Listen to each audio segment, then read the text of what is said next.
Então, a gente pode começar o trabalho, né? São 15 horas. É um prazer estar aqui com vocês, um prazer estar coordenando a mesa. Agradeço também a Luciana, né, pelo convite. Agradeço a todos que vieram prestigiar aqui essa mesa, cujo título é Literatura, Corpo e Política. E eu me apresento eu mesma, né? Para quem não me conhece, meu nome é Estela Moraes, e vou apresentar um trabalho cujo título é Touche pas mon pote. Eu sou professora na UERJ, né? Sou professora de Língua e Literatura francesa. Quem começa a falar vai ser o Álvaro Perini Cagnoli, né? Do UEL, né? Que tem o título vai ser Teatralidade, Performatividade e Incidentes, um passeio sobre tudo aquilo que cai como uma folha. Em seguida, será a Júlia Simone Ferreira, da UFJF, Escrita e Corpo, Violência e Silêncio na Escrita Feminina, de Gisele Pineau. E, por último, o Fernando Paixão Rosa, do QICUEL, né, relendo a polêmica entre Barthes e Camus. Então, e a minha apresentação será a última, tá bem? Então, eu vou pedir para o Álvaro, para ele tomar a palavra. Posso começar? Eu vou só fazer um parênteses. Quando faltarem 5 minutinhos, só para a gente poder se situar melhor, eu mostro para vocês uma placa de 5 minutos, e caso vocês estejam com o PowerPoint e não me vejam, eu interrompo só para poder dizer que faltam 5 minutos, tá bem? Tudo bem, Estela. Então, eu vou pedir só para que você me interrompa, tá? Porque eu vou estar acompanhando o meu texto, então eu acho que é melhor. Tá certo, tá ótimo. Então, pode começar, tá bom? Ok, obrigado. Boa tarde a todos, a todas e todes. Minhas saudações especiais para a professora Maria Estela Sardinha, coordenadora desta mesa, e também para os outros pesquisadores que apresentarão seus trabalhos, Júlia e Fernando. Meu nome é Álvaro Cagnoli, sou doutorando no programa de pós-graduação em Letras da Universidade Estadual de Londrina, onde eu passei grande parte do meu processo de formação acadêmica. Me formei mais recentemente em Letras francês, antes de entrar no mestrado e seguir no doutorado. Anteriormente me graduei em Artes Cênicas, imediatamente depois de finalizar uma especialização em História da Arte, ambas também na UEL. Mas minha primeira formação foi obtida na minha cidade natal, localizada no interior de São Paulo, chamada Presidente Prudente, no curso de Comunicação Social na Universidade do Oeste Paulista. Bom, meu estudo está exatamente neste lugar ambíguo, na intersecção entre literatura e teatro, na comunicação entre um corpo escritor performático e um corpo leitor-espectador, e por que não pesquisador, e na troca e estilhaçamento desses corpos, e no caminho percorrido por mim, mas também pelo escritor que estudo, sujeitos incertos, em deslocamento, e com o pensamento, como não poderia deixar de ser, dinâmico. Minha pesquisa começa, evidentemente, pelo meu contato com o seu corpus, uma escrita bartesiana, ou melhor, uma escritura, na feliz escolha tradutória de Leila Perrone Moisés, para colocar em relevo justamente esse novo tipo de escrita do escritor assumida pelo francês Roland Barthes. Escritura essa construída por meio de vários fragmentos textuais, partícipes de um livro que recebe o nome de Incidentes, e que se configura como uma reunião de 4 textos distintos, aproximação que é justificada pelo francês François Val, em sua nota como editor deste livro, pelo fato de serem textos trabalhados por meio de um, cito, esforço para se apossar do imediato. Nesta espécie de coletânea, os textos mais antigos, de onde vem parte do meu corpus, são os fragmentos marroquinos, inseridos na obra também sob a alcunha de Incidentes. Eles nascem no final dos anos 60 e início dos 70, e sabe-se que seguem, talvez, sendo escritos e trabalhados no decorrer da primeira metade dessa década. Nascem por meio da escrita de anotação em diários de viagem do escritor, Roland Barthes, em suas diversas estadias no Marrocos. Eles dividem espaço com mais 3 textos bartesianos, dos quais o segundo que me interessa é aquele chamado Noites de Paris, ou os Incidentes Parisienses, como vou defini-los, e que completam o corpo da minha análise. Temos ali uma espécie de reunião de relatos das deambulações noturnas de Barthes pela capital francesa, registradas em 1979. Todos possuem em comum esta característica de incidente, esboçada em alguns textos por Barthes, que ele considerava como uma potência de escritura ou estilhaços de romance. Minha primeira leitura é de que não se trata ali, nos Incidentes Marroquinos, de um diário de viagem ou mesmo de um diário íntimo, fixo, encerrado e direcionando aos parisienses, mas sim de textos sobre os quais ele debruçou um fazer laborioso que buscava imprimir este salto da produção diarística para o que ele vai chamar de escritura, ou seja, uma passagem do diário para a obra. Ao ler este texto pela primeira vez, eu fui tomado por uma experiência sinestésica, uma mistura de sensações, e fui conduzido a uma imaginação teatral. É então que surge o tema sobre o qual eu depositaria meu empenho de pesquisa, a teatralidade e a performatividade nos incidentes barthesianos. Bom, eu trago 2 citações de Barthes, curtinhas, mas que mostram, de forma bastante germinal, as reflexões do meu estudo. A primeira destacada do prazer do texto, abre aspas, a escritura é isto, a ciência dos gozos da linguagem, seu Kama Sutra, fecha aspas. A segunda de Roland Barthes por Roland Barthes, abre aspas, no cruzamento de toda a obra, talvez o teatro, fecha aspas. Basicamente, eu vou ventilar no meu estudo as reflexões de Barthes acerca da literatura e do teatro, especialmente as diversas relações entre estes fazeres artísticos em seus escritos, e como a poética barthesiana acaba por mergulhar no teatro e construir o texto como uma experiência do corpo, enquanto gozo, o texto como algo que frustra o prazer, pensando aqui no conceito de sens, que vem da psicanálise, e que mais uma vez foi perfeitamente traduzido por Perrone Moisés como gozo, por estar em oposição ao prazer, pois é entendido como uma malogra da relação sexual, como a realização do desejo em pura perda, e ainda essa experiência do corpo escritor também enquanto afeto, o texto como troca. Mas, voltando aos Incidentes Marroquinos, eu devo dizer que foram publicados postumamente, como também ocorreu com Noites de Paris, e friso, mais uma vez, num livro que recebe o nome de Incidentes, termo que utilizo como epíteto, Incidentes Marroquinos, Incidentes Parisienses, até porque se configura como uma noção barthesiana, bastante flutuante, é certo, que de forma poética eu trago no meu título, segundo uma de suas definições, destacada justamente no momento no qual ele vai falar em Roland Barthes por Roland Barthes, dos incidentes como um de seus projetos de livro. Cito, incidentes, mini-textos, recados, haikais, anotações, jogos de sentidos, tudo aquilo que cai, como uma folha. Bom, então eu inicio meu trabalho com a ideia de passeio, excursão, pois é justamente isso que eu busco aqui, um deslocamento por determinados momentos da reflexão barthesiana que ajudam a construir minha pesquisa.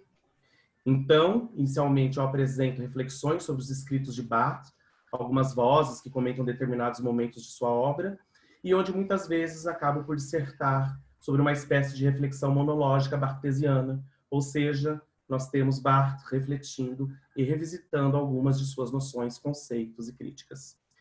E é assim que eu acabo por conduzir este primeiro momento de forma inversa no que toma a produção de Barthes, no passar dos anos, por isso eu parto de seus derradeiros escritos.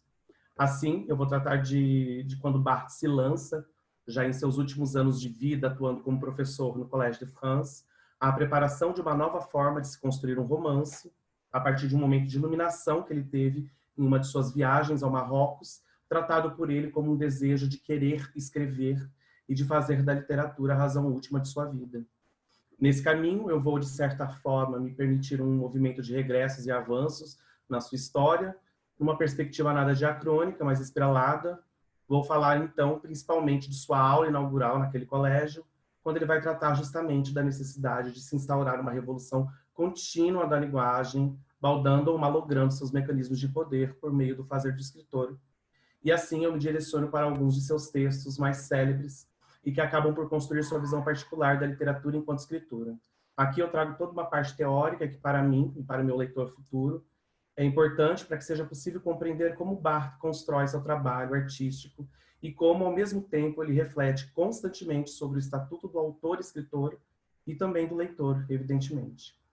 Em seguida, eu vou tratar justamente de seu último projeto, que nasce daquela iluminação já citada, projeto de romance que ele batiza como Vita Nova, e do qual restaram apenas 8 páginas relativas ao seu esboço. Decido falar sobre isso por acreditar que os incidentes e Noites de Paris teriam lugar neste novo romance, amparado em pesquisas como as desenvolvidas por sua atual biógrafa, Tiffaine Saint-Maillot, e pela professora da USP, Cláudia Pino, algo que eu considero relevante, pois me faz ter mais elementos para adentrar de forma profunda corpos escolhidos.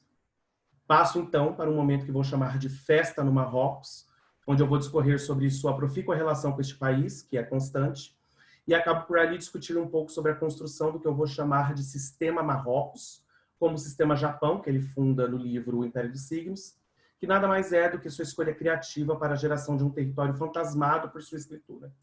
É importante dizer que opto por utilizar mais uma vez uma tradução de Perrone Moisés, aqui do termo fantasie, em alemão, passando por fantasme, em francês, que ela traduz como fantasma e suas derivações, fantasmático, fantasmático, porque indicam, entre outras coisas, cito, a origem inconsciente da imagem, mais do que eu faria fantasia, já que Barthes também não importa da psicanálise. Então eu vou falar de dois Marrocos, aquele localizado geograficamente, e o outro que é construído no papel, algo que acabo estendendo para aquele que eu vou chamar de microsistema francês, sobre o qual discorro no momento definido por mim como de ócio em Paris. Nesse sentido, eu penso que em Paris, Rabat e Tanger, duas cidades marroquinas refúgios de Barthes, no Ocidente ou no Oriente, ele busca, nos momentos de ociosidade, aquilo que ele chama de festa. Assim, ele vai representar o amor no seu prazer e no seu fracasso, no seu gozo, de forma a construir uma prática da escritura que busca encontrar, cito, uma potência, fruto provável de uma longa iniciação que desfaz a imobilidade estéril do imaginário amoroso.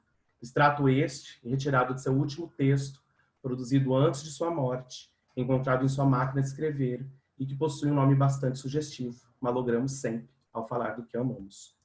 Num segundo momento da minha pesquisa, vou discutir justamente como Barthes assume a posição de escritor de um novo tipo de romance, ou de fragmentos daquela que seria sua obra-vida, a Vita Nova, para onde já aloquei seus incidentes, principalmente ao detectar a teatralização na linguagem e a teatralidade do texto de autores por ele estudados como Sade, Fourier, Loyola, Baudelaire e Proust. Então, é nesse momento que eu vou trabalhar com aquilo que eu chamo de escritura do eu fragmentado barthesiano, abordando não só para isso o célebre texto A Morte do Autor, mas também aquilo que Perrone Moisés chama de paradigmas operacionais barthesianos, certas noções e conceitos que acabam delineando seu texto.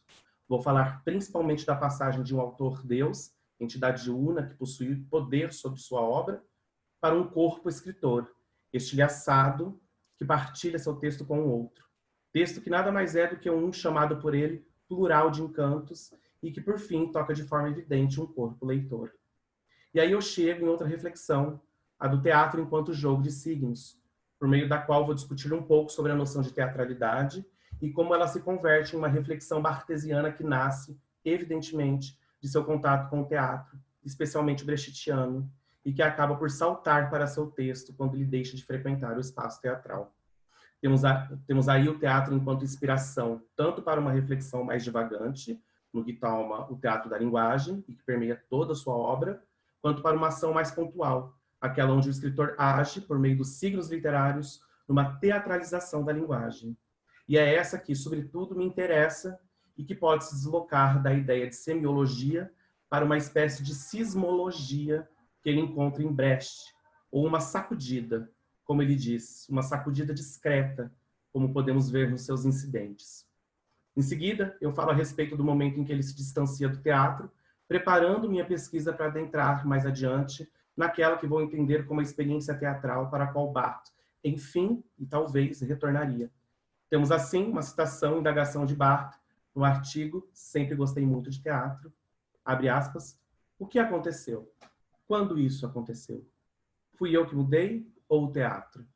Será que deixei de amá-lo ou o amo demais? Fecha aspas. Bom, sabe-se que o escritor francês foi profundamente tocado por sua experiência enquanto espectador das peças encenadas pela companhia teatral fundada por Brecht, a Berlin Ensemble, e que após isso deixa de frequentar o teatro.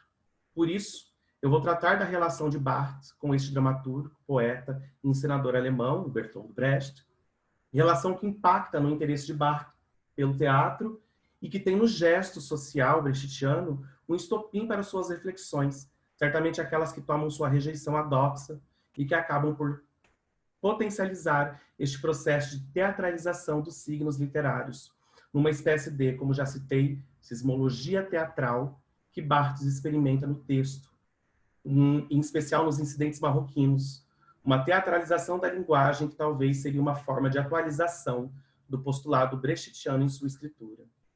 E ainda acabo por aventar uma outra hipótese.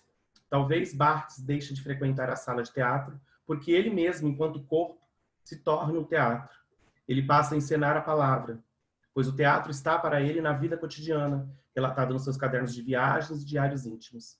Nesse sentido, ao direcionar meu olhar para a experiência teatral contemporânea, esta nova manifestação do teatro barthesiano só poderia estar em consonância com a experiência do teatro performativo, que se coloca próximo das escritas de si, ou melhor, perto de uma escritura do eu fragmentado barthesiano, como eu digo, que embaralha a autobiografia e a autoficção, forçando-nos a adentrar outros campos no que toma a compreensão do seu trabalho literário, passando pelo que o pesquisador Alexandre Geffen indica como inficção, uma escrita que, não estando centrada no escritor nem no leitor, se encontra na, cito, vida que os perpassa e que também chega a tocar o próprio leitor de Barthes, ou mesmo se demorando naquilo que a pesquisadora francesa Régine Robin vai chamar de bioficção, que é a ficcionalização não de si, mas de sua própria vida. E mais, como essa escritura nos lança questões, nos abala, nos sacode.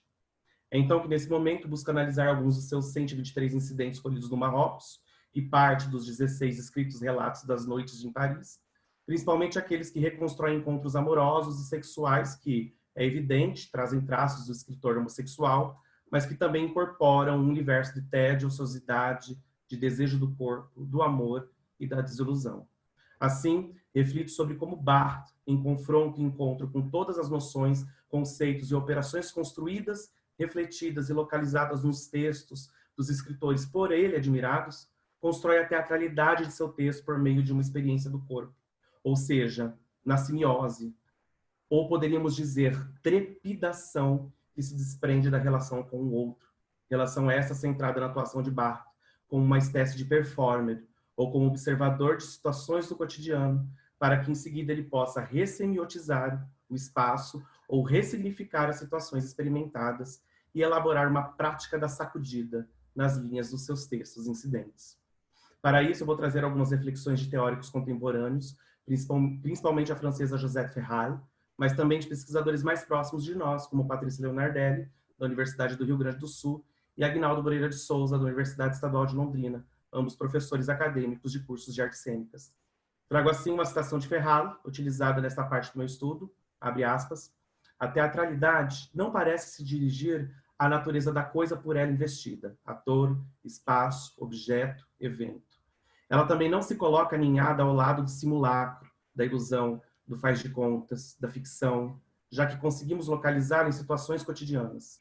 Ela parece ser um processo, uma produção que está, em primeiro lugar, no olhar, um olhar que postula e cria um espaço outro, que se torna o espaço do outro. Espaço virtual, é evidente, e dá lugar para a alteridade dos sujeitos e o surgimento da ficção. Cabe indicar ainda que as reflexões expostas nos escritos dos autores tratados nesta parte, evidentemente abrem novos campos de pesquisa no que toma o estatuto da teatralidade, principalmente na compreensão de como esta condição ou processo se relaciona com as experiências contemporâneas, tanto no teatro quanto na literatura. O que eu empreendo nessa terceira parte do meu estudo é uma breve discussão sobre como a teatralidade se levanta enquanto propriedade do cotidiano, segundo um encontro de alteridades que cria uma ruptura onde emerge uma necessidade de criação, permitindo ao escritor Barthes conduzir sua prática de escritura, a qual tem no performar do e com o corpo outro a inspiração para o seu processo de fabulação, que acaba por construir uma imagem corporal daquele homem marroquino fantasmado, criança, jovem ou maduro, por meio do jogo ou do teatro dos signos literários. Para isso, dialogo com Leonardelli, centrado no seu artigo Teatralidade e Performatividade, Espaços em Devir e Espaços do Devir, onde ela vai discutir alguns termos em contraponto com as ideias de Ferral, que acesso, por sua vez, pelos textos à théâtralité, à la recherche de la spécificité de langage théâtral, e performance et théâtralité, et sujet de mystifier, ambos presentes no livro Théorie et pratique do théâtre au-delà des limites. Nesse caminho, abordarei... Desculpe. Pode dizer? É só para te avisar que você tem 2 minutinhos, tá bom? Tá. Neste caminho, abordarei também certas reflexões do Aguinaldo Moreira de Souza, notadamente as que se desprende de sua tese de doutorado, a presença da corporalidade nos discursos literários e coreográficos, principalmente aquelas refletidas em seu artigo Texto e Cena, Operações Tradutórias da Corporalidade, bem como no capítulo Trabalho com o Texto, e detendo no tópico Corporalidade do texto literário, presente no seu livro Corpo Ator. É no conceito construído por Sousa, definido como operações tradutórias da corporalidade, que vejo surgir um outro fôlego teórico da minha pesquisa, no caminho do encontro com aqueles paradigmas operacionais bartesianos examinados, rumo a uma reconstituição do que poderíamos chamar de caleidoscópio do corpo-outro, principalmente do homem marroquino, que, ao performar com o corpo Barthes, instaura a teatralidade, saltando para o texto do corpo escritor, por meio da teatralização presente na sua prática da escritura. Sendo assim, os incidentes e suas análises surgem em nosso texto na medida em que as reflexões teórico-conceituais forem sendo apresentadas, discutidas e relacionadas também aos fragmentos bartesianos, desfazendo assim a exigência de ser aberto um espaço fechado para análise do nosso corpus. Ela se dá concomitante à inserção de novas reflexões e ao resgate daquelas já desenvolvidas até aqui. Essa é a minha busca. Bom, aqui eu termino minha explanação, creio que meu tempo já está quase acabando, mas eu deixo aqui rapidinho, finalmente, um dos incidentes bartesianos, o primeiro que eu analiso, para que vocês tenham noção do tipo de texto com o qual eu trabalho, que, no limite, vai trazer, principalmente, um olhar que ele deposita nos corpos novos, jovens e velhos dos homens amados, desejados, ou por ele resgatados como duplo de sua infância, ou de sua vida adulta, enquanto homem europeu que está em relação direta, em ação, com o outro oriental. Então, abre aspas, Abder quer uma toalha limpa que, por temor religioso da sujeira, é preciso colocar ali, ao lado, para se purificar mais tarde do amor. Bom, obrigado pela atenção e fico disponível depois para nós discutirmos aí, conversarmos sobre o que eu expus aqui para vocês agora. Muito obrigada, Álvaro. Muito interessante o seu trabalho, né?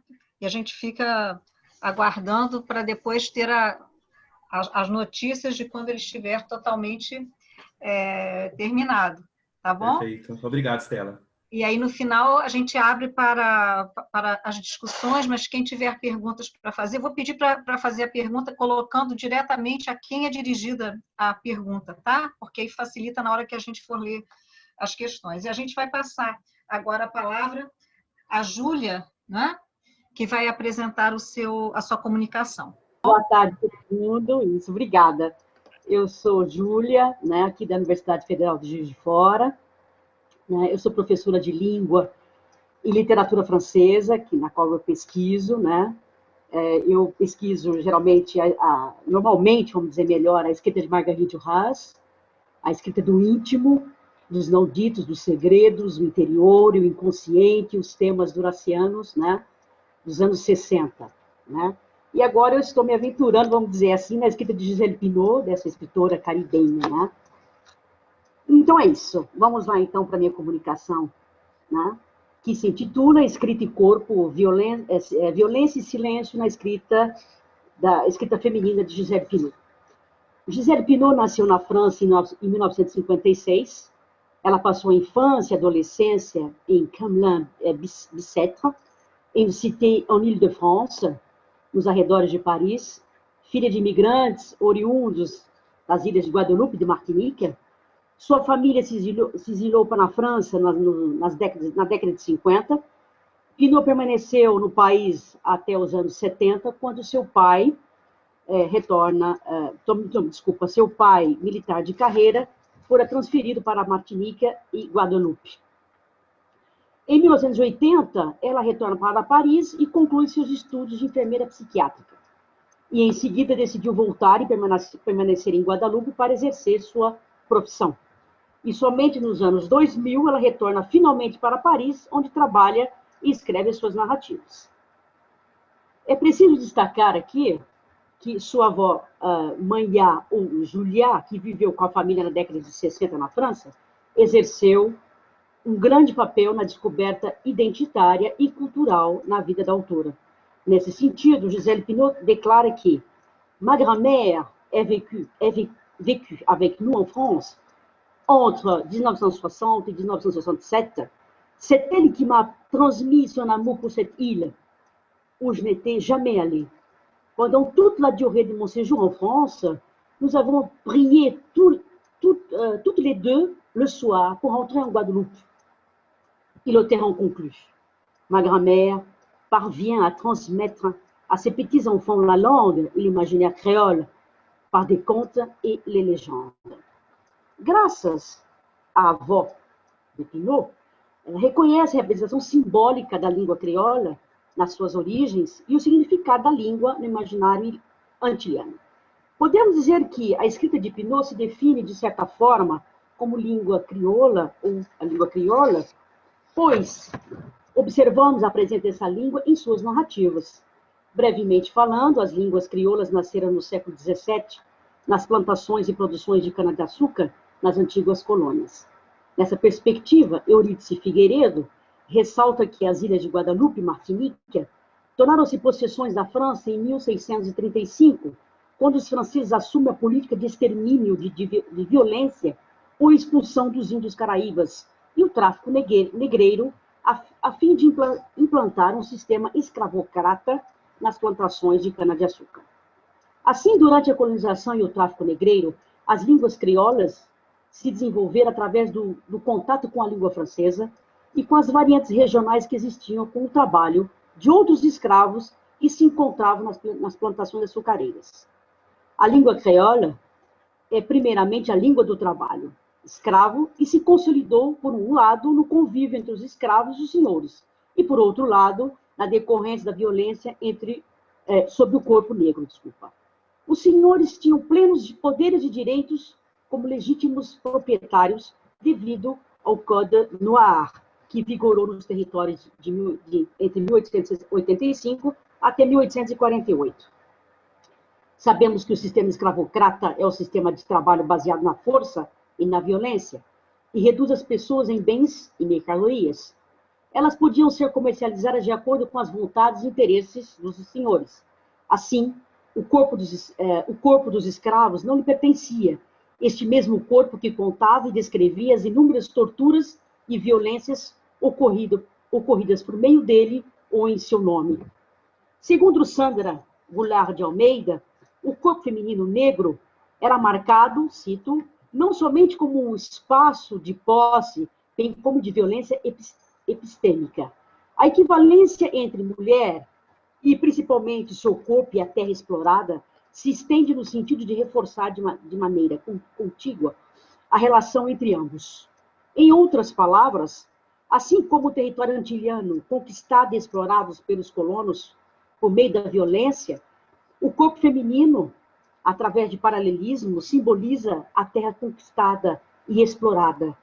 Este corpo invadido e explorado silenciosamente por meio da força, instrumento pelo qual se apropria pelas imagens de violência que representam o encontro entre esses dois mundos opostos. Conhecida por ser língua dos escravos e dos senhores, a língua creola cria raízes profundas não só na sociedade, mas também no imaginário coletivo antiliano. Segundo Fanon, ao se falar a língua, é assumir uma cultura, suportar o peso de uma civilização. Isso significa dizer que, ao falar a língua creola, por um lado, as Antilhas caribenhas assumem a cultura dos escravos, dos afrodescendentes, e todo um peso que a língua simboliza. E, por outro lado, as ilhas assumem a cultura do branco, de língua francesa, que ganha cada vez mais espaço no âmbito escolar e na sociedade antiliana. As obras de Pinot questionam a complexa problemática da identidade cultural antiliana. Nesse sentido, através das falas das personagens femininas, percebemos que a autora coloca à luz a condição feminina, o problema da herança colonial no imaginário social, a questão racial e todas as formas de violência contra as mulheres. Ao retratar o corpo da mulher e a violência nas obras, Pinot traz simbolicamente o fruto ou herança do passado trágico colonial que traduz em dor e em sofrimento. Nessa perspectiva, Maryse Condé destaca que, jusqu'à une date récente, aucune société n'a été plus obsédée par son passé que les sociétés de la Guadeloupe et de la Martinique. Les détails du voyage des esclaves, leurs conditions, leurs souffrances, sont faits d'histoire. Je ferme. Em seu ensaio intitulado Écrire en tant que noir, a escritora manifesta ao mesmo tempo a sua condição de ser negra, mulher e crioula. Assim, a escrita de Pinot traduz o desejo de se posicionar contra sua herança colonial, que deixou marcas profundas na sociedade. Sua escrita se posiciona fortemente contra o racismo, a xenofobia, a violência de gênero, a intolerância e o preconceito racial.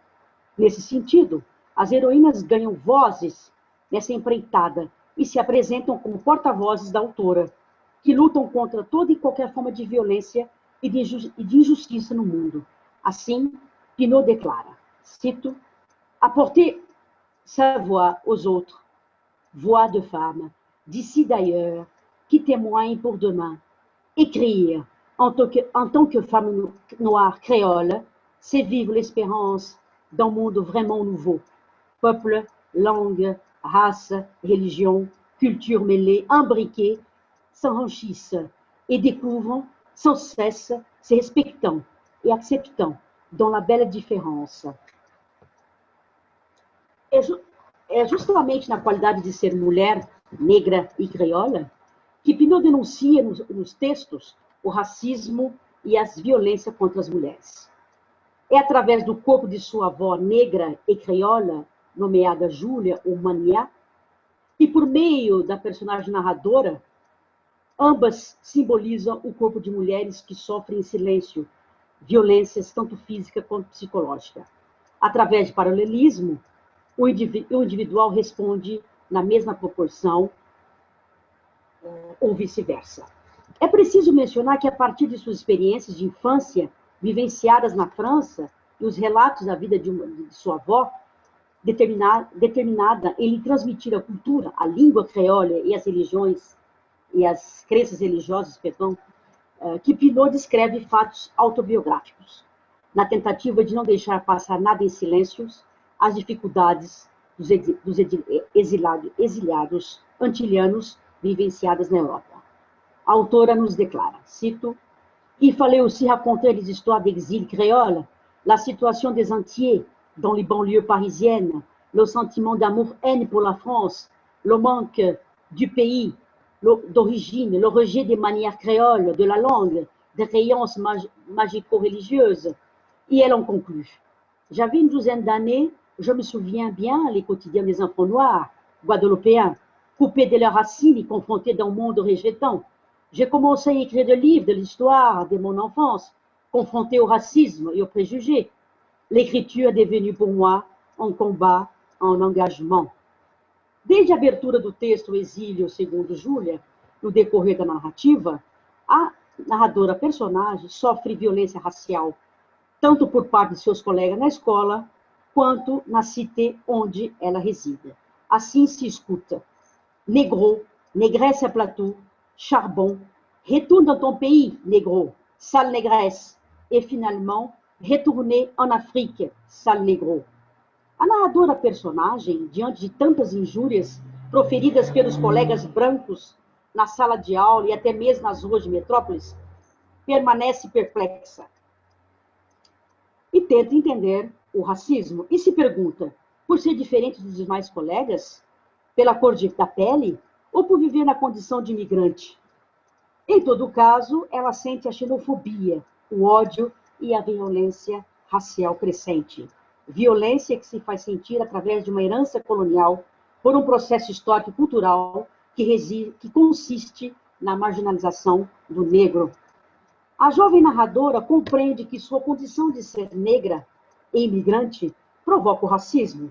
Graças às palavras de sua avó Manhá, a narradora descobrirá com orgulho que sua salvação, enquanto negra e proveniente de suas origens raciais e culturais, e sua verdadeira identidade caribenha. Manhá, ou Juliá, cuja experiência repleta de miséria por ter nascido mulher e negra, foi obrigada a deixar a sua ilha de Guadalupe por causa das violências domésticas cometidas pelo seu marido, Asdrubal. Conhecida por ser seu carrasco, ele a surrava, chutava e utilizava seu chicote em suas costas. Júlia confessa que ele nunca se dirigiu a ela como uma pessoa, mas como sua escrava. Ele fazia sempre o que lhe pedia. Extenuado de presenciar a violência da própria mãe, o pai de Pinot, militar de carreira, decide levar Magnat, ou Julia, para a França, longe do carrasco Asdrubal. Esse petit negro de routier, apesar das violências sofridas no cotidiano, Magnat, ou Julia, se lamenta por ter deixado as Antilhas. A avó sofre por ter sido exiliada de seu país, longe de suas origens, da sua cultura, da sua história. Na França, se percebe quando o seu espírito flutua acima do turbilhão. Ela fica ali, inofensiva, de certa forma, como um imóvel antiquado, talhado grosseiramente na madeira dura. O corpo de Júlia reflete na carne os anos de trabalho árduo do dia a dia na Guadalupe, a violência da vida cotidiana. Cito: Magnat pousse un gros ventre. La peau de ses jambes est sèche et craquelée, identique à la croûte noire des puddings de main des pains rassis qu'on déforme le samedi. Ses pieds cornés avancent, des ongles noirâtres et durs. Descrita por ter sido acorrentada, amordaçada, machucada e humilhada, Julia, ou Magnat, só encontra consolo e segurança em seu jardim, neste microcosmo privado, onde se sente feliz. Ela passa grande parte do tempo neste lugar maravilhoso, onde todas as espécies de plantas e árvores se multiplicam numa espécie de verdura esmagadora. Júlia vê no trabalho da terra uma espécie de saída para a sua vida miserável. O jardim é o seu verdadeiro lar, seu refúgio, enfim, o seu universo íntimo. Ao chegar na França, uma vez que todos esses brancos, Magnat, enfrentará, uma vez que todos esses brancos não entendem o que ela fala e o modo como eles a olham como se ela fosse uma criatura. Sentindo falta da sua ilha natal, de Asdrubal, seu carrasco, e de sua vida cotidiana, a França representa, na verdade, um país de desolação. E ela conclui: eu não entendo por que os negros vão se perder nesse país. Andar em uma terra que sangrou tanto, respirar continuamente os féditos do sofrimento da escravidão, que permanecem assim ao vento da abolição. A sugar o osso do desespero, é preciso entender a raiva, também o medo. Percebemos que, através das palavras da avó Magnat, ou Júlia, que se apresenta como porta-voz da autora, existe um olhar duplo e crítico em relação à França, pois ela simboliza o imperialismo, a escravidão, o racismo e a violência psicológica. Através do emprego das palavras carne, osso, frieza, sangue, sofrimento, escravidão, medo, destruição e desespero, Pinot critica as implicações múltiplas dos colonos sobre os colonizados, que foram historicamente feridos e aniquilados, vítimas do tráfico negreiro e da escravidão, que deixaram marcas no imaginário antiliano. E como permanecer atualmente, no país e não se lembrar das atrocidades cometidas pelos colonos através dos tempos trazidos pelo vento da abolição? É preciso, então, se lembrar para não se esquecer da história. Em outras palavras, a prostração da Magnat se faz sentir através de suas lembranças do tráfico, da escravidão e da dor, pois tudo permanece na memória e, infelizmente, se termina no esquecimento. E por meio do esquecimento que tudo pode recomeçar, como uma, cito, maldição ancestral que paira sobre os negros, pois se amaldiçoa esta raça desde o Antigo Testamento, fecho, que traz o peso do racismo, marca de uma antiga escravidão. Nessa perspectiva, à medida que o texto avança, Pinot denuncia com veemência a intolerância, o preconceito e o racismo que sofre a jovem narradora, tanto na África quanto na França. É preciso salientar que a jovem narradora sofre. É preciso salientar que seus pais já estiveram na África e constataram que a terra, tanto sonhada de seus antepassados, não os tinha recebidos de braços abertos, e que o retorno à terra-mãe não poderia curar inconscientemente as feridas enraizadas pelo fruto da escravidão. Uma vez na França, nova decepção se manifesta. Na escola, por exemplo, a jovem narradora sente o racismo na própria pele, por parte da professora Madame Baron. Cito, que não gosta de ver a sua figura de negra, a sua pele negra. A professora a obriga a ficar, cito, embaixo de sua carteira, como um cachorro no nicho. Passa. Júlia, Para não ver. Júlia, desculpe, só para avisar que você tem 5 minutos, tá bem? Tá bom, obrigada. E os próprios colegas da classe mantêm distância para não se misturarem com os negros. Ou ainda, quando dizem, retorno para a África, negros imundos, vão comer bananas em suas casas de palhas. Nesse sentido, Gisèle Pineau déclare, na França, j'avais des problèmes de racisme. J'ai entendu, retourne dans ton pays, dans ta case en paille en Afrique. Ok, je voulais bien retourner dans ma case en paille en Afrique, mais il n'y avait pas de case en paille en Afrique. Il y avait les Antilles que ma grand-mère m'a heureusement donné pendant son séjour en France, auprès de nous. J'avais très envie de gommer les premières années de ma vie, m'inventer une enfance antillaise, vécue au pays, rayer ma naissance à Paris sur ma carte d'identité. Percebemos que, através das palavras da narradora personagem, porta-voz de Gisèle Pineau, a escola é o lugar que mais se apresenta o racismo, a intolerância e o preconceito, ao invés de mostrar justamente um espírito crítico e ser mais aberta ao diferente. Deixa eu então terminar aqui, deixa eu mais avançar um pouquinho, então. Para a felicidade da narradora, assim como de sua família, La Délivrance chega, enfim, para todos, que deixam, então, a França para se instalar em Guadalupe. E uma vez em Guadalupe, os irmãos da autora personagem, da narradora, s'efforcent à parler créole, mais l'accent parisien ne les quitte pas. Dans leur bouche, les paroles sont lisses et s'enrachent. Ils entendent. Parler français témoigne de bonne éducation et manière dégrossir. Un homme qui parle en français é um homem civilizado.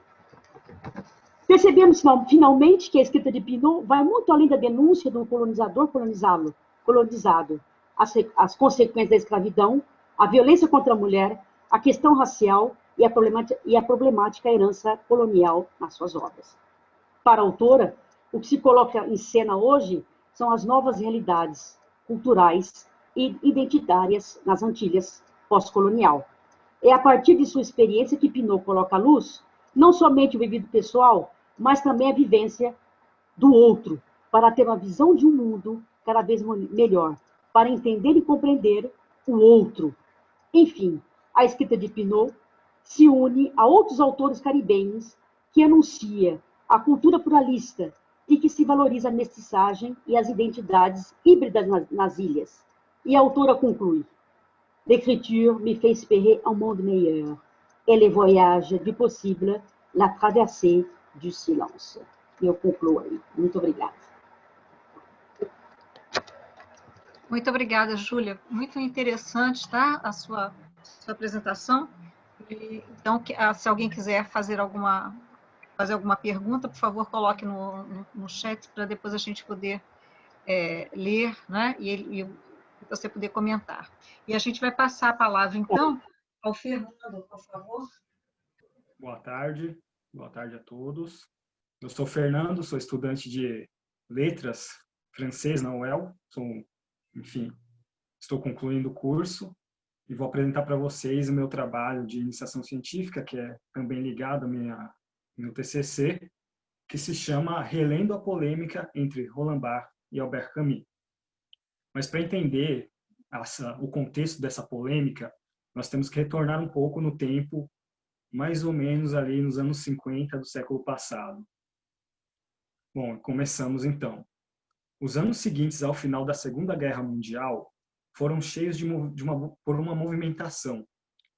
Os pensadores e críticos em praticamente todo o mundo, em especial nos anos 50, se envolveram em diversas polêmicas devido ao, enfim, o boom dos pensamentos diversos decorrentes das várias crises que aconteceram naquele momento, o início da Guerra Fria, as diversas pequenas guerras que aconteceram ali pelo mundo, o pós-guerra e as perigosas movimentações políticas que ocorriam tanto no Ocidente como no Oriente pressionou os intelectuais a uma produção de muito engajamento. A diversidade de ideias nesse período fez com que houvesse querelas entre diversos pensadores da época, em especial, na França, entre Albert Camus e diversos outros autores, em especial Sartre, Jean-Paul Sartre e o próprio Roland Barthes. A querela entre Barthes e Camus se deu pela crítica de Barthes à obra A Peste, lançada em 1947. A crítica foi feita em 1955.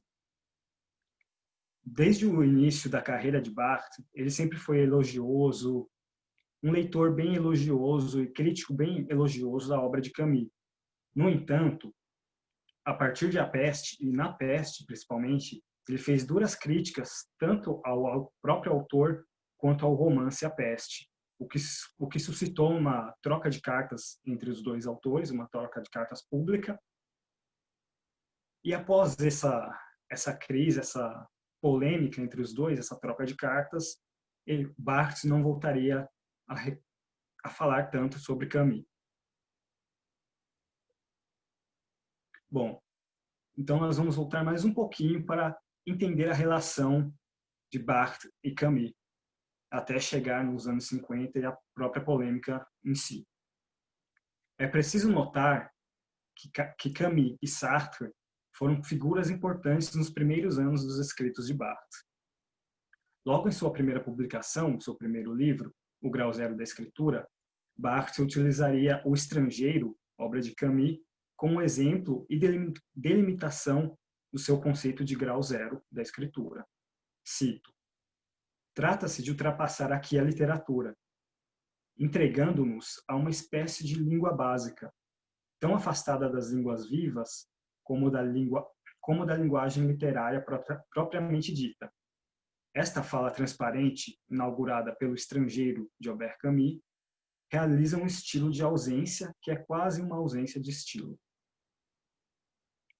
Bom, mas não foi apenas em O Grau Zero da Escritura que Barthes falou de Camus. Em 1944, enquanto ainda estava internado, Barthes escreveria sobre O Estrangeiro de Camus no artigo Reflexões sobre o Estilo do Estrangeiro. E 10 anos mais tarde, ele continuaria escrevendo sobre o mesmo estrangeiro, em O Estrangeiro, um romance solar. Entretanto, mais tarde, diante de A Peste, a postura de Barthes muda quanto à importância dada ao seu contemporâneo. Embora as críticas sobre a qualidade literária não sejam especificamente negativas, ou faça grandes apontamentos sobre o estilo da obra, nota-se que Barthes demonstra um certo incômodo com o aspecto histórico-social do texto de Camus.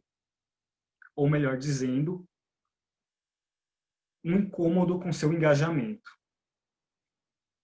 E essa leitura da questão do engajamento histórico-social, ela se justifica porque A Peste é uma alegoria direta à ocupação nazista na França em 1942, quando da Segunda Guerra Mundial. Barthes ainda critica o posicionamento de Camus em seu texto A Peste, Análise de uma Epidemia ou Romance da Solidão. Barthes critica, na verdade, o suposto distanciamento histórico entre a obra e o momento da ocupação nazista na França.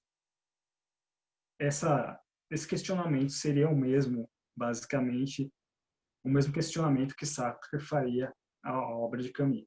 Sabendo a importância de Camus para a obra de Barthes, e então essa mudança de opinião, foi proposto analisar a crítica de Barthes à Peste sob o prisma das teorias e conceitos cunhados por Barthes sobre a linguagem e a escrita, no caso, a escritura, apresentadas no decorrer de sua obra, principalmente nos seus primeiros 10 anos, seus primeiros textos, para que pudéssemos, então, enfim, entender o que motivou essa crítica do Barthes à obra de Camus, o que motivou essa mudança de opinião, seja ela literária, seja ela de estilo, ou se foi realmente um posicionamento político que distanciou esses dois autores.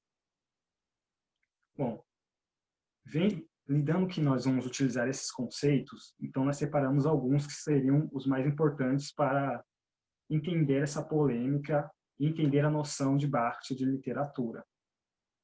Então, esses conceitos que foram escolhidos como os principais para essa pesquisa, para essa análise, foram os conceitos de escritor, escrevente e também de texto. Bom, o conceito de escritor é que o escritor trabalha a palavra pela palavra. Toda ação proveniente do trabalho do escritor se volta para a própria linguagem. Para Barthes, o escritor irá assumir as implicações ideológicas de seu trabalho, da instituição literária, e seu único comprometimento real será para com a literatura e não o mundo. Claro que isso é só um recorte bem pequeno do que seria escritor, do que seriam esses conceitos, mas, em geral, é isso. Agora, escrevente. Para os escreventes, a palavra é apenas um meio, um suporte para um fazer, uma ferramenta. A linguagem, neste caso, no caso do escrevente, não constitui um fim. A fala é senão um meio. Para eles, a fala suporta um fazer, não o constitui. Com o escrevente, segundo Barthes, a linguagem é trazida de volta à natureza de um instrumento de comunicação, um veículo do pensamento. E, por fim, temos o conceito de texto. O texto, ele reina no domínio do idioma, na compreensão e na demonstração do falado. Todo texto com T maiúsculo, que é o conceito de Barthes, fala através da obra. Ele se prolonga, penetra e atravessa, inclusive, outros textos, que acaba lidando bem com os futuros conceitos de Barthes sobre a literatura, sobre a escrita ser, na verdade, sempre uma reescrita, enfim. A natureza do texto é fluida.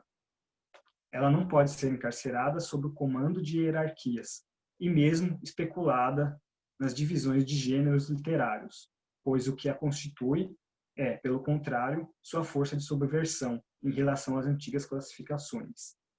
É preciso clarificar ainda também. O texto, com T maiúsculo, vai para além dos limites da enunciação, para além do limite da doxa, que aqui nós entendemos como um senso comum, as ferramentas básicas de manipulação ideológica, tudo aquilo que tenta regrar como dizer e como pensar. Ou seja, o texto ele não tem um limite, ele não pode ser encarcerado sobre, enfim, sobre limites, sobre conceitos, sobre, enfim, vários outros pontos. O texto ele é livre, ele atravessa, ele transpassa uma mensagem direta, ele pode ser relido, ele pode ser interpretado, etc. e tal. Ao fim, fica claro que, muito além de uma questão estética, o desagrado pela movimentação da escrita de Camus, a crítica de Barthes reverbera um tom mais pungente com relação ao engajamento, e como foi percebido pelo autor de A Peste, com relação à sua visão política na época.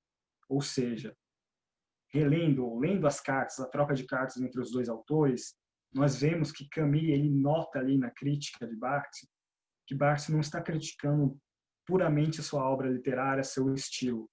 Na verdade, ele nota que Barthes está encaminhando para um lado mais do engajamento, ou mais propriamente dito, para um lado mais da política, que aí, enfim, teria que entrar no mérito da discussão entre Camus e o Barthes, Camus e o Sartre e outros autores, outras questões políticas da época. Mas, em geral, Camus ele percebe que Barthes está se voltando um pouco mais para a política e se limitando, distanciando a questão literária. Ao analisar a crítica de Barthes, A Peste, sob o prisma dos conceitos de escritor, escrevente e texto, bem como as cartas trocadas entre os autores, foi possível observar como Barthes recua sua visão sobre Camus, não mais o tratando como grande clássico da literatura do pós-guerra, como ele já vinha fazendo há muito tempo, negando-lhe o papel de escritor e tratando-o como um escrevente. Relembrando, o escrevente é aquele que usa a linguagem para passar basicamente uma mensagem única. É como um texto mais teórico, algo mais técnico. Ele trata o Camus dessa forma e não como um escritor, aquele que pode ser interpretado de diversas formas, que pode ser lido no decorrer do tempo, sem que se perca o valor dessa obra. Enfim, tratando-o como um escrevente. Fazendo isso, ao negar, enfim, tratar Camus como um escrevente, Camus como um escrevente, ele acaba negando também, assim, o texto, em T maiúsculo, aquele texto que é o texto literário, na própria obra A Peste. No entanto, essa movimentação do pensamento de Barthes sobre Camus não tem uma fonte propriamente na crítica literária, e sim na visão política, como eu mencionei. Visto que Barthes, em sua crítica, cobra um engajamento direto de Camus, pois o acha insuficiente na obra A Peste. No entanto, ao cobrar que a obra de Camus seja uma ferramenta de engajamento político direto, fazendo referência à Segunda Guerra Mundial, principalmente a presença nazista alemã na França,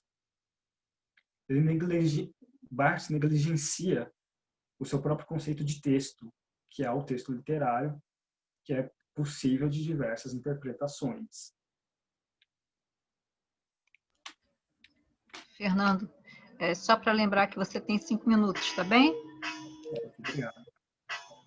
Enfim, Barthes leu e criticou A Peste como uma obra de escrevente, diferente do que vinha fazendo até então com a obra de Camus, se contrapondo à visão de Camus, em que a obra poderia ser lida em diversas formas e apontar para diversas formas de interpretação. Ou seja, a peste na obra, que faria, sim, referência ao nazismo, poderia também ser interpretada de diversas formas no decorrer do tempo, fazer analogia às diversas formas do mal. E isso pode ser provado, enfim, essa analogia, ou seja, a obra vale por si só, é o T com T maiúsculo, o texto literário que provoca, mexe com o leitor, ultrapassa a data, o momento histórico, que é o texto com T maiúsculo, que é o texto literário que, enfim, Camus defendia e Barthes estava contrapondo nesse momento.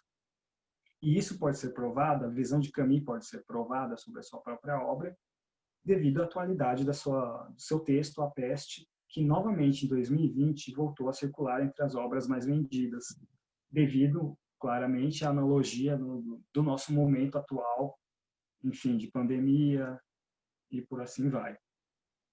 Enfim, em sua dura crítica à Peste, podemos observar que Roland Barthes acaba por vezes tropeçando. Sim, da obra ao texto, ele fala de possibilidades tão amplas para o diálogo, especulação, interpretação do texto, que beiram o infinito, as possibilidades perpétuas de discussão, de transmissão, que é a propriedade do texto com T maiúsculo, o texto literário. Em A Peste, ele recusa essa amplitude de possibilidades do texto na obra, criticando a ausência de uma leitura única no texto de Camus. Mas, em suma, a querela entre Barthes e Camus possui diversos aspectos que podem ser debatidos, mas é visível que o crítico vinha passando por um processo de se adequar ao que o meio intelectual da época exigia, assumindo uma postura bem parecida com a do maior pensador da época, que era Jean-Paul Sartre, o filósofo, que delineava, querendo ou não, bem ou mal, o caminho de boa parte dos intelectuais e literatos daquela geração. No começo, inclusive, do próprio Camus e Barthes. Bom, eu encerro aqui. É isso. Obrigado. Muito obrigada, então, Fernando. Muito interessante também essa sua colocação e muito interessante falar na peste, né, no momento que é tão assim, significativo, né? Assim, sob vários aspectos, infelizmente. Bom, então, eu vou fazer, então, a minha apresentação. Eu vou tentar passar o PowerPoint, estou falando isso porque a minha conexão não está, assim, muito boa. Eu vou tentar aqui colocar, tá bom? Aí, se vocês, por acaso, não estiverem vendo, se não estiver dando certo, vocês me digam, por favor.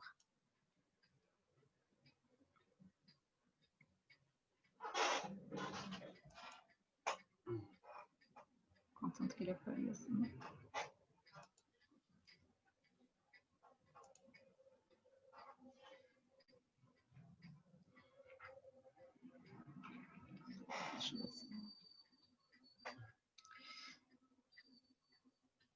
Bom, eu não sei se vocês estão vendo. Não, ainda não, Estela.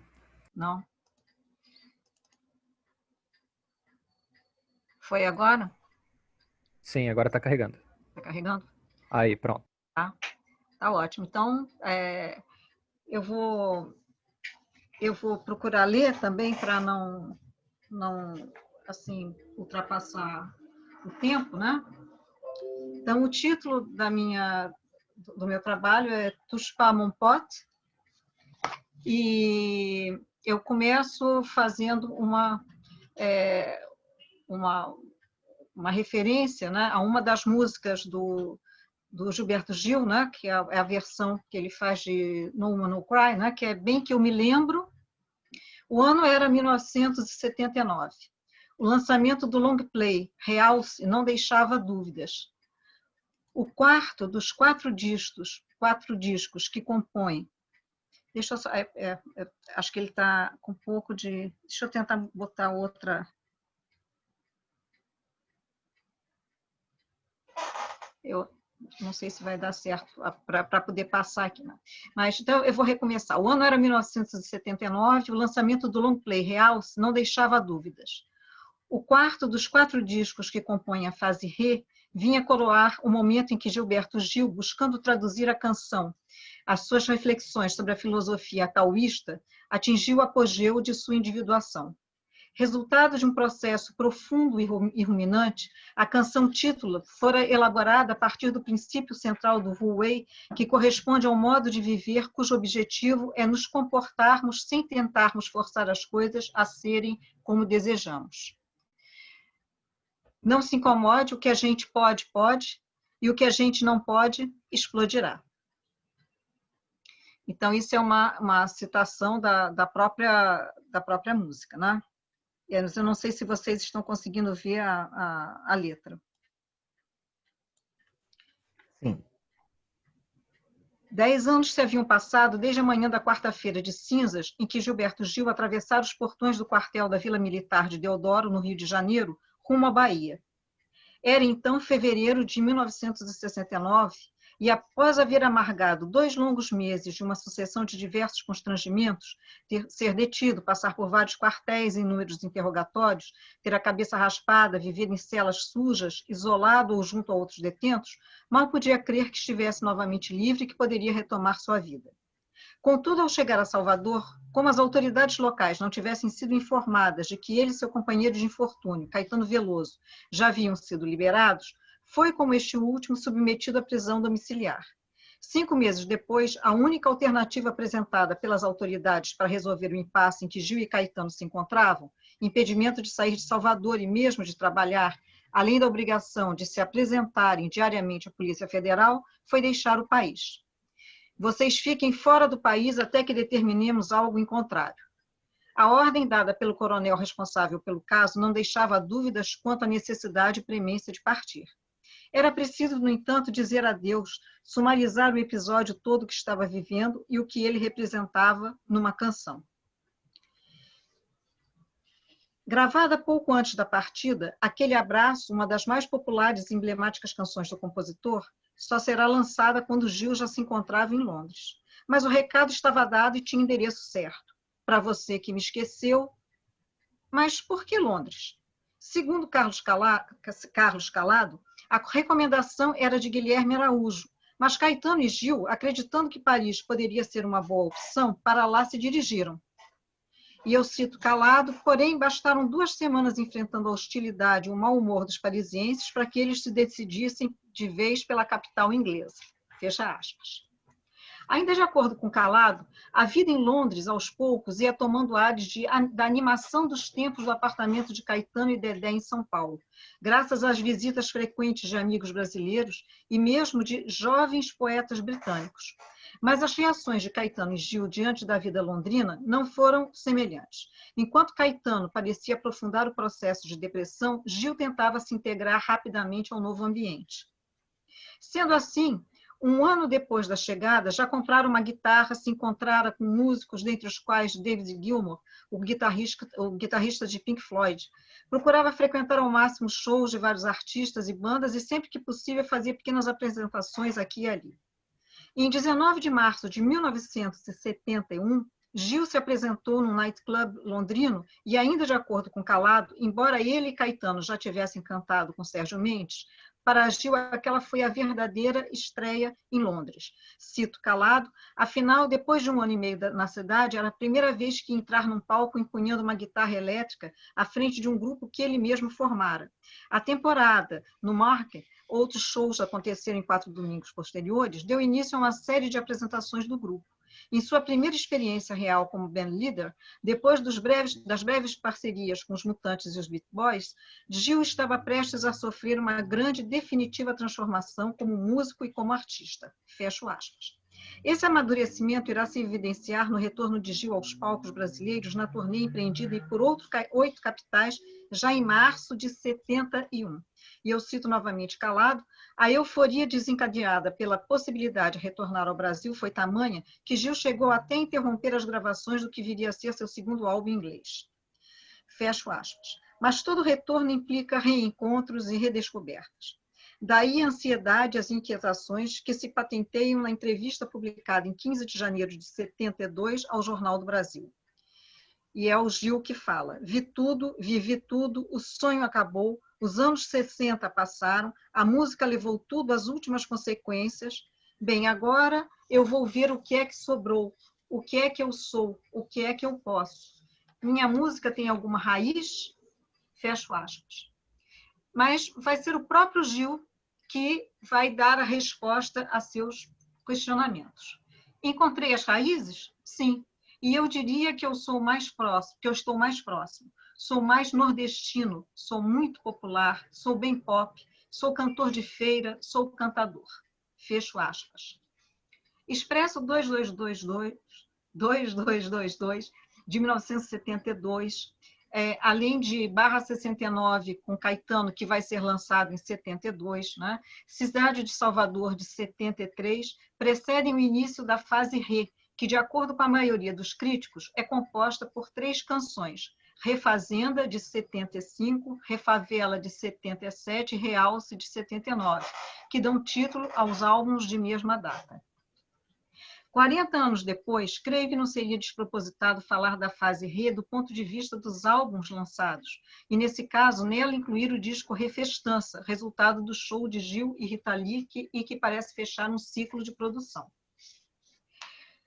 Se considerarmos cada um desses discos, veremos que Gil galga, um a um, os degraus que o levam para o terreno da conjugação cada vez mais estreita entre a preocupação estética, leia-se, a arte, e a preocupação social-política, não apenas na esfera doméstica, isto é, unicamente relacionada com o Brasil, mas internacional, mundial.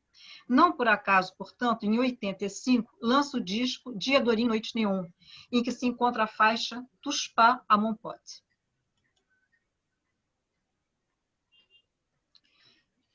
E essa música é uma música, portanto, que está em francês.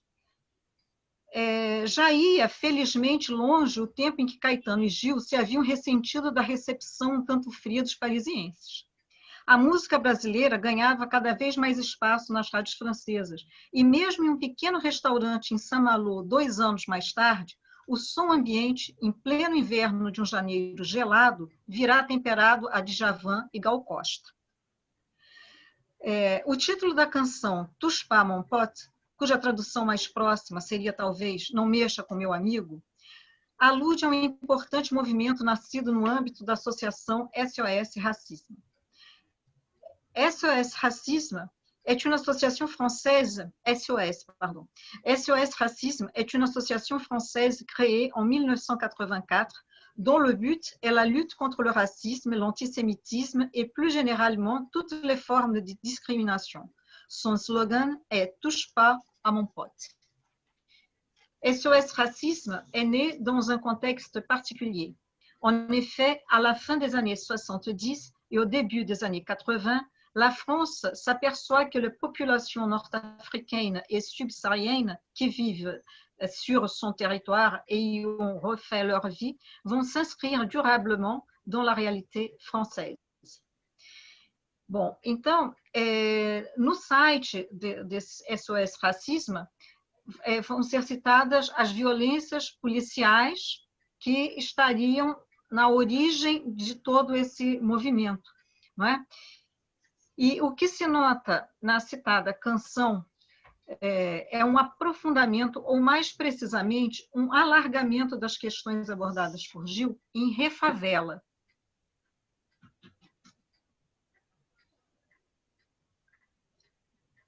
Não se trata apenas, entre aspas, de apontar com o dedo em riste para os absurdos cometidos contra os negros ou favelados regionais, entre aspas, mas revelar o paradoxo, brasileirinho pelo sotaque, mas de língua internacional, como o Gilberto Gil fala na música. Em 2003, já durante seu mandato como ministro da Cultura, Gilberto Gil canta Touche pas mon pote na ONU. Vou citar. Le slogan « Touche pas mon pote » de l'association est également le titre d'une chanson de l'album Diadorim Noite Néon de 1985 du chanteur brésilien Gilberto Gil. Il s'est produit en 2003 pour son concert Show da Paz au siège de l'ONU à New York, lors duquel il a chanté cette chanson après avoir lu un petit discours à propos du mouvement SOS Racisme. E em 2013, ele é o primeiro brasileiro, Gilberto Gil, não é, a receber o prêmio Musique du Monde no evento Grand Prix da Sociedade de Compositores, Autores e Editores de Música na França, que é dado para laurear profissionais da música.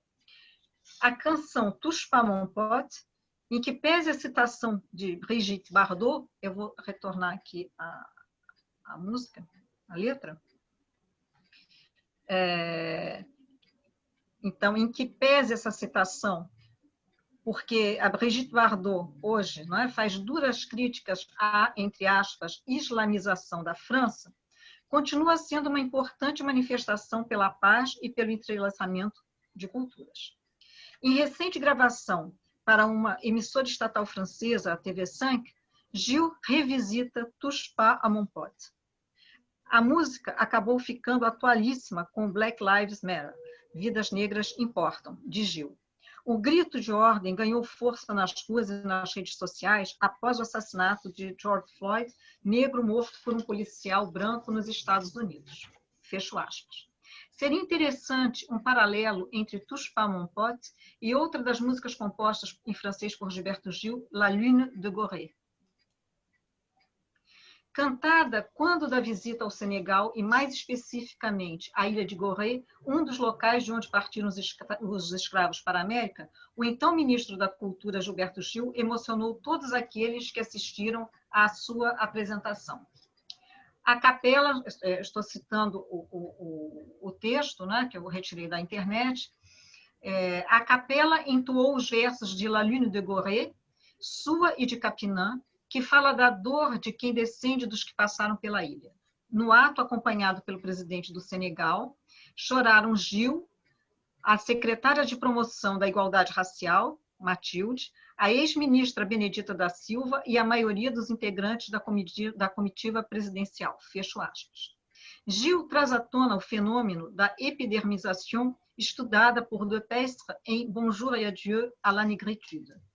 Então, eu vou ler aqui um pedacinho do De Pestre, Par le processus d'épidermisation et de radicalisation de la lutte de classe et de ses représentations dans la conscience sociale de nos peuples, les réalités réificantes du capitalisme qui, dans les temps modernes, ont déterminé partout dans le monde le rapport entre oppresseurs et opprimés, modélèrent dans les sociétés esclavagistes des Amériques une sorte de condition nègre marquée par des niveaux d'oppression, de réification, d'aliénation plus complexes, plus contraignants que ceux qui pesaient sur les autres couches opprimées de la société coloniale.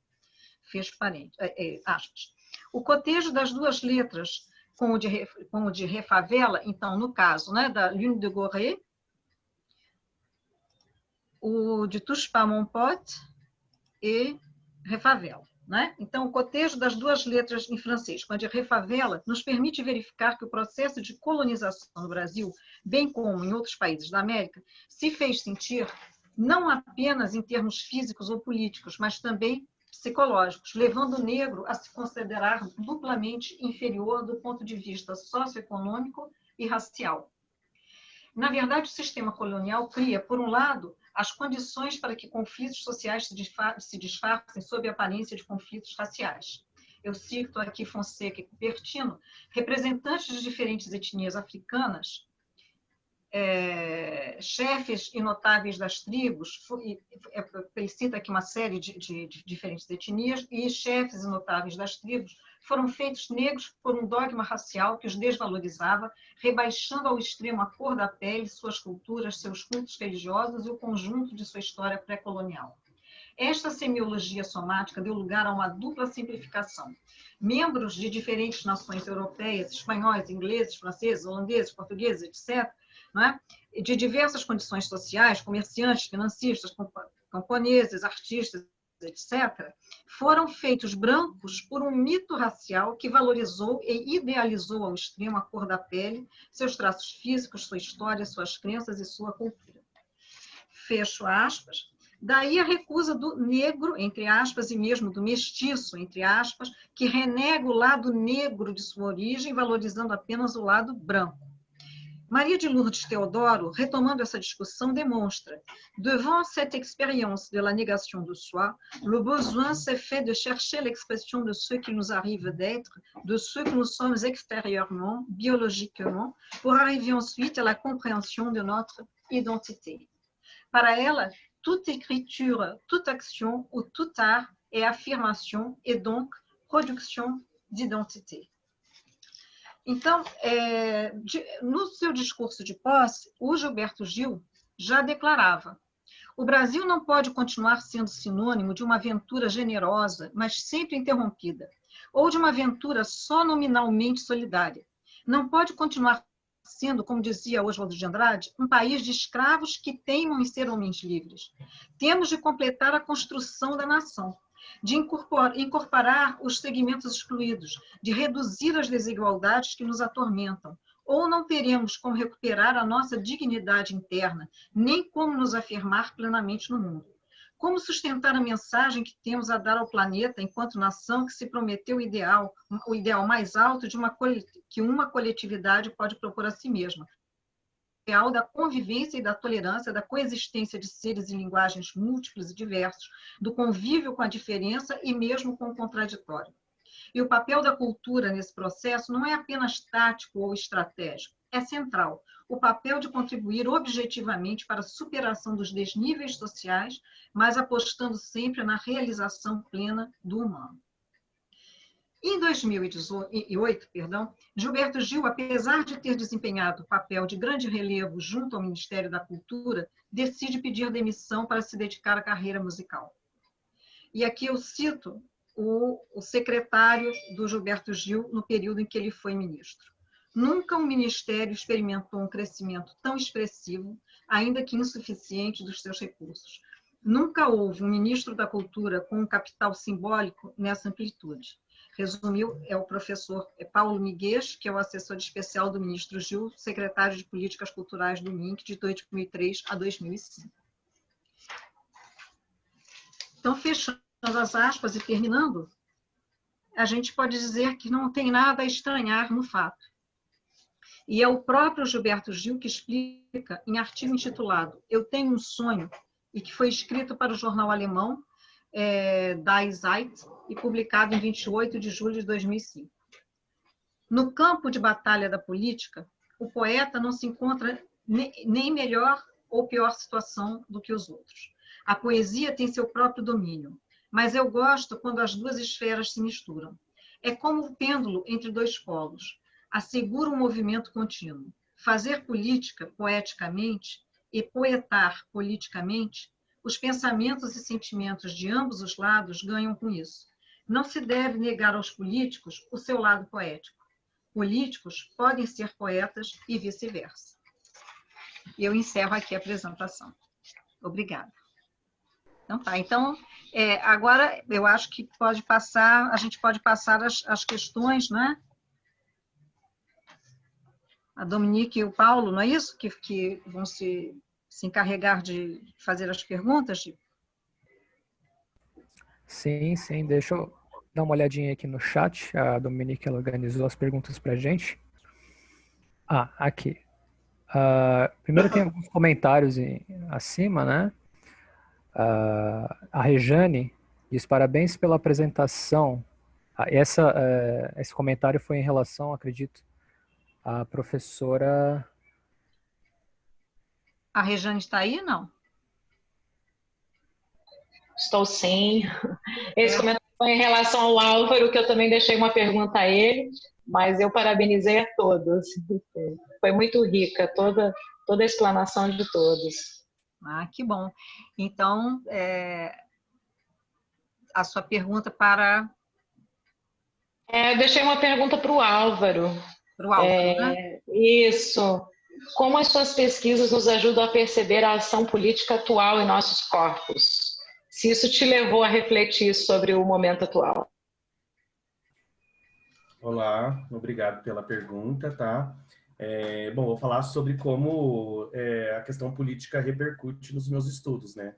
Nas minhas pesquisas, eu procuro sempre considerar o meu corpo enquanto homossexual latino-americano, porque eu acredito que ao lermos um texto, a gente lê nós mesmos nas linhas destes textos, né? Então, mesmo eu estudando textos escritos há algum tempo por um escritor europeu, eles me tocam na minha condição e se abrem para uma nova criação. Então, por isso, politicamente, eu me coloco enquanto artista criador, inclusive levando para as manifestações artísticas as minhas pesquisas, seja na performance em vídeo. Hoje a gente não pode fazer uma performance na presença, né, dos outros, mas seja na performance em vídeo ou na performance mesmo, propriamente dita, nos espaços coletivos, né? E aí são as leituras do meu corpo, no corpo do escritor, e como um processo de transmutação, que é o da construção artística, né? E isso é político, Barthes é político, e quando eu estudo textos como Incidentes, eu consigo fazer uma leitura direcionada ao estado atual da nossa política, né? Porque lá há uma crítica, não digo velada, mas como ele constrói um texto muito próximo do que Brecht construía, que é um confronto entre dois signos, mas há uma crítica ali no texto do Barthes em relação a uma certa teocracia, entendeu? Um regime super difícil no Marrocos, que persiste, é bom dizer, né? De opressão aos homossexuais, e no que toca à minha existência, a gente tem vivido muito isso aqui, né? E tudo é político. Nossas pesquisas, hoje mesmo, a gente viu, todas as pesquisas trazem essa questão política, né? E eu acho que está aí o interesse e a importância da arte, né? Contestar, mesmo que por meio da fantasia, né? Da fabulação, criando aí utopias, contestar ou demonstrar o momento em que estamos e projetar essa modernidade aí nas utopias e distopias, né? Fazendo com que as pessoas reflitam e saiam, se emancipem, né? Saiam desse lugar muito difícil, né? Enfim, eu acho que é mais ou menos por aí. Não sei se eu respondi sua questão, mas obviamente a política está muito presente em tudo que eu estudo e tem tudo a ver com o tempo. Tudo a gente tem que relacionar com o tempo que vivemos, senão vai estar morto, né? Obrigada pela resposta. Paulo, você quer seguir com as questões? Sim, sim. O comentário da Regiane, acredito que tenha sido, o anterior tenha sido para comunicação da Júlia, né? Ela disse: a escola é um lugar que deveria romper com preconceito, infelizmente é um local de continuidade. Bom para pensarmos nisso. Obrigado. Depois disso tem a pergunta da Luciana, a professora Luciana. Muito interessante, Fernando, sobre a comunicação do Fernando. Como você está trabalhando com essas cartas? Elas são centrais na sua pesquisa ou são mais acessórias? Bom, o papel das cartas ele é fundamental para compreender o ponto dos dois autores, né? Como foi uma crítica e uma conversa, não foi apenas uma crítica morta que ficou só por ela mesma, o autor escreveu e acabou. Foi, na verdade, aconteceu, na verdade, essa comunicação entre os dois autores. Esse é um ponto central para a gente entender qual é o real ponto a significação dessa discussão toda. Porque pela crítica de Barthes, a gente pode ver a crítica baseada em a comparação entre a história e crônica, a gente pode ver a rejeição do Barthes, enfim, o posicionamento do Camus. Mas aí, comparando essas duas cartas, enfim, a carta entre os dois autores, nós temos tanto uma resposta, né, uma resposta de Camus à crítica, e uma réplica do Barthes a essa própria, enfim, a carta do Camus. E nós temos aí, a partir dessas cartas, nós temos diversos pontos que são principais para entender toda essa discussão, inclusive extrapolar a discussão para além da polêmica entre os dois, incluir enfim, o Sartre e outros autores no meio. Mas é nessas cartas que dá para entender que Barthes estava se encaminhando realmente para uma questão mais política, um questionamento mais político de esquerda, enquanto o Camus estava se distanciando de todos os posicionamentos políticos. Ele queria se afastar tanto da direita quanto da esquerda, das questões da União Soviética, da movimentação, enfim, da China comunista. Então, a questão, as cartas, elas são fundamentais realmente para entender tudo isso. Então, elas são fundamentais tanto para a minha pesquisa quanto para o meu TCC. Muito obrigada pela resposta, Fernando. Mais algum comentário, Paulo? Alguma questão que você vai passar? Tem duas perguntas que a senhora mesma fez, né? Se por acaso o tempo estiver muito curto, Paulo, porque eu não sei como está calculada essa parte do debate. Eu não tenho essa informação aqui. Se for o caso, pode pular as minhas e passar para dos colegas que perguntaram, não tem problema. Depois eu pergunto diretamente para eles. Tá bem, então. Então a gente está no limite, né? É 4h30. Aí eu não sei o que está previsto, se a gente endereça diretamente para as pessoas. Luciana... Agora a gente teria um intervalo até às 5h. O intervalo até às 5? A outra mesa não abre às 4h30? A mesa abre às 5h. A gente tem um intervalo. Essa mesa iria até às 4h30. Paulo, abre 4h30 mesmo. Abre 4h30.